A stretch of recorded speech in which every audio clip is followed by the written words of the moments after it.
because I told him a lot of people are crying.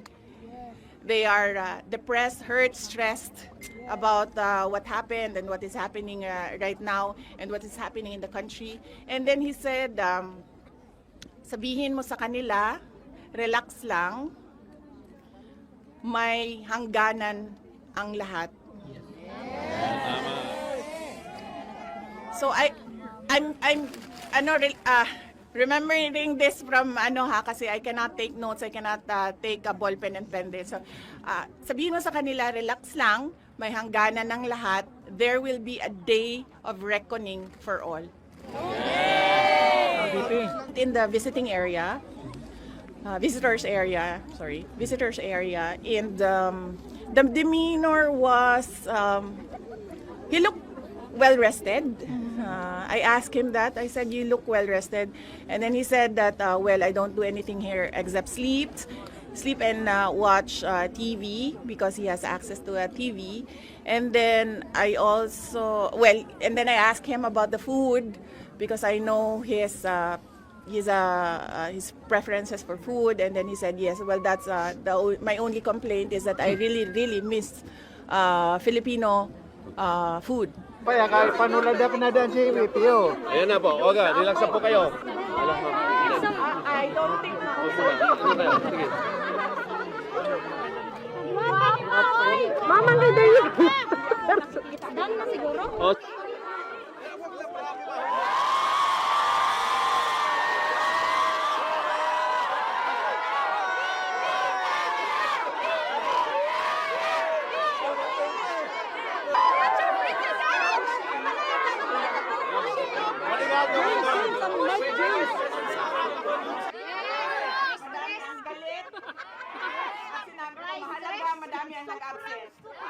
That there will be planted evidence inside the houses. So I told them that we'll just have to face that as well, because that is the template that they did with former Congressman Arnie Teves. It's exactly the same template. Let us not forget the real issues in our country, and that is that is the poverty, that is corruption, that is the failure of the government to answer the demands from the people about accountability and transparency. No, he was appearing before a live stream, but I think it was the decision of the doctor. How was the visit po? Sandali. Siguro, VP will start by saying kung ano yung, paano siya, ano yung nangyari sa visit niya kay Presidente. Go. Oh, okay, sige. So, I visited former President Duterte. He is in the hospital wing of the detention center. And he is in good spirits. He is well taken care of. Nag-comment lang siya na he really misses Filipino food. Yan lang. But very recently sa meal nila, meron ng rice. So that was a good development. And then we discussed about his legal team. And we discussed about the family. And we discussed about the country. Gano'n po katagal niya? Okay, questions now? Gano'n po katagal yung visit niyo kay President Duterte? The visit lasted for an hour. So it was from 4 p.m. to 5 p.m. VP, what was his reaction or ano po yung kinuwento niya tungkol dun sa nangyaring initial appearance kanina? Hindi namin na-discuss. Hindi namin na-discuss yung initial appearance niya kanina. Sorry.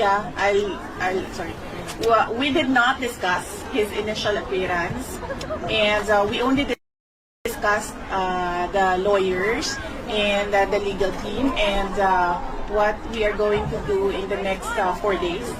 Yes. VP, were you surprised that the former president appeared via live stream? Were you expecting him to see him there at the chamber? I had no expectations. I did not know. I did not know he was appearing before a live stream. But I think it was the decision of the doctor. So inside the facility, all the decisions are made by the doctor. VP, what's the plan now? The next hearing is September 25. How will the family prepare for this? May rotation ba? Okay. So I have not discussed the arrangements with next of kin and relatives here.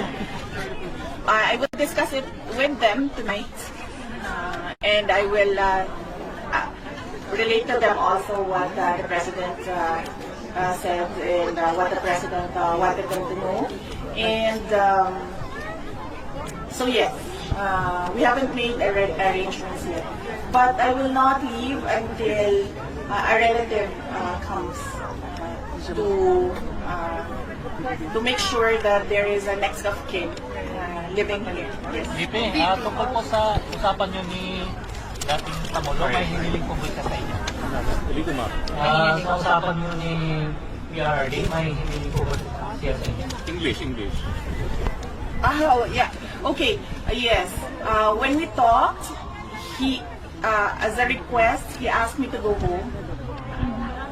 So, he repeatedly said, do not leave the country. Do not leave the Philippines. And so I told him na I know, I understand that. And I do not want to be here as well. Unfortunately, I am the only one who has a Schengen visa. And I am the only one who is a lawyer. So I told him that when we are able to meet with the legal team, that I will immediately return home. And yes, do my work. May defense team na po ba si Frrd, ma'am? Defense team, yes. We already have a lead counsel. And there will be meetings with, we had a meeting with him yesterday. And then we will have a meeting in person when he arrives this weekend. And how many? Is it Nicholas Kaufman po? Okay. Yes, the president already appointed term. Yes, the president already appointed Nicholas Kaufman as his lawyer. Ma'am, let me just go back to what he said to you, telling you not to leave the Philippines. Yes. What was the specific concern about it? And if you can also address yung, kasi according to Kanyang, they gave you travel authority until April 30 in several countries. Ano po kaya yun, ma'am? Ano yung reason for the travel? My travel? Yes. The moment that I felt that it was an extraordinary rendition, the moment that it was I felt that it was a kidnapping because they were holding him in 250, which is the air base of the Presidential Aircraft Wing. I felt that he will not be able to leave that place, but he will be taken to wherever. At the time, we did not know. So we were preparing for a list of countries where he may be taken. So, and at the time, I did not know how I will be able to enter that country. So we had to apply for travel authority for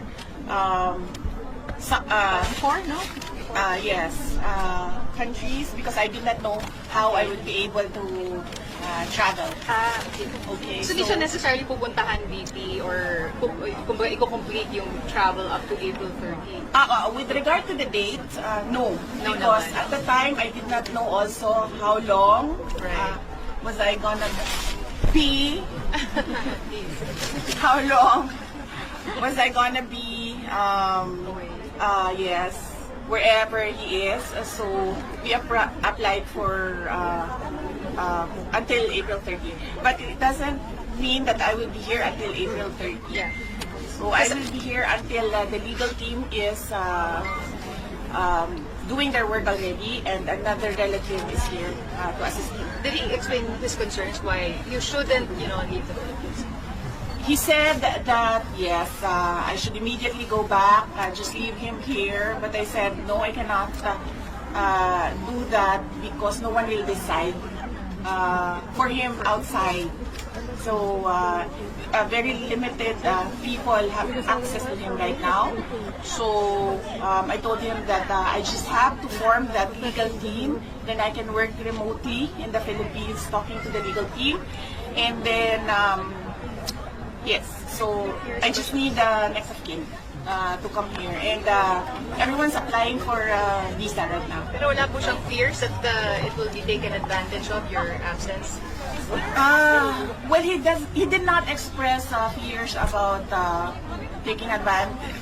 Some people or whoever taking advantage of my absence, but he repeatedly said that you must not leave the Philippines. You must go back to your country.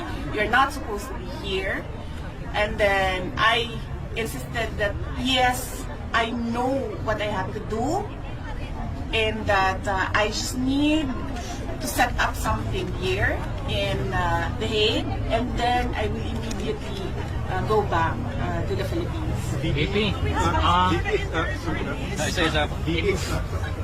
What was the disposition po in demeanor of the president when you saw him? And were you able to see po yung detention center, the detention area for the former president?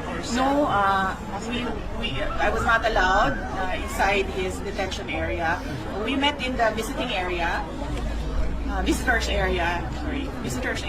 and the demeanor was, he looked well rested. I asked him that. I said, you look well rested. And then he said that, well, I don't do anything here except sleep and watch TV because he has access to a TV. And then I also, and then I asked him about the food because I know his preferences for food. And then he said, yes, well, that's my only complaint is that I really miss Filipino food. Specific food?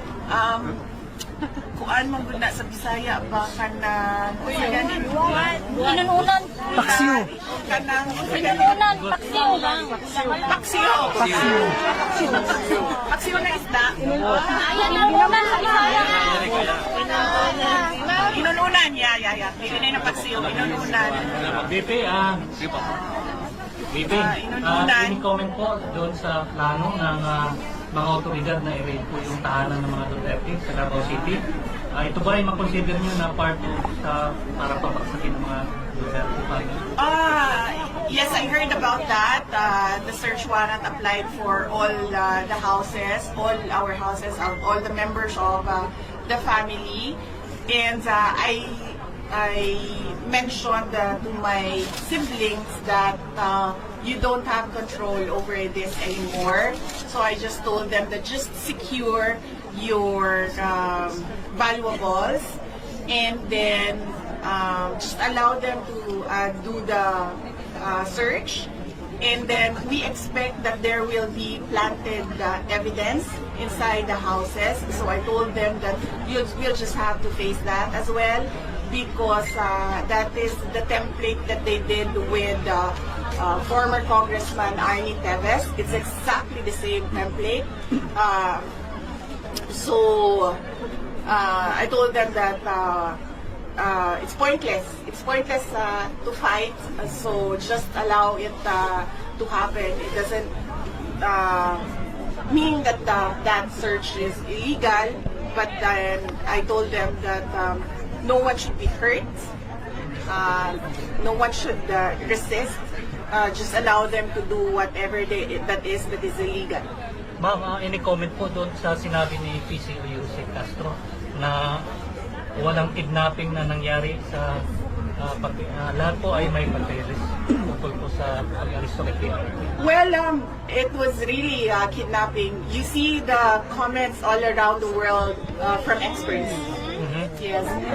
But if you... Yes. But if you talk to lawyers, they call it extraordinary rendition. But for a family member like me, that's kidnapping. That's forcibly taking my father to another country and illegally arresting him. So that's clearly kidnapping. Ma'am, mag-apply po ba si PRRD ng interim release? That is something that I cannot comment on because it's a legal strategy. So I would leave that to the lawyers if the lawyers would like to talk to the media. But I will not comment on legal strategy. I would also add that because I told him a lot of people are crying, they are depressed, hurt, stressed about what happened and what is happening right now and what is happening in the country. And then he said, sabihin mo sa kanila, relax lang, may hangganan ang lahat.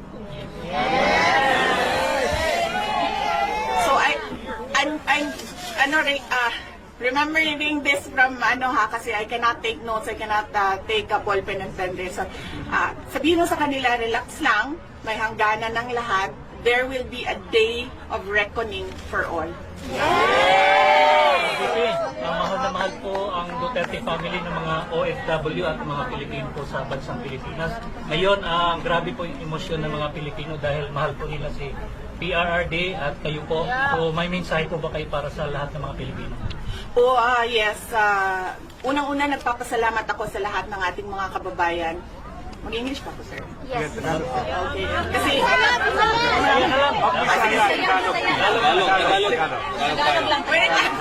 sandali. Okay. Sige. Gadget lang ha. Gadget lang. Start with first off, I'd like to thank all our countrymen for your prayers and your profound support to the former presidents.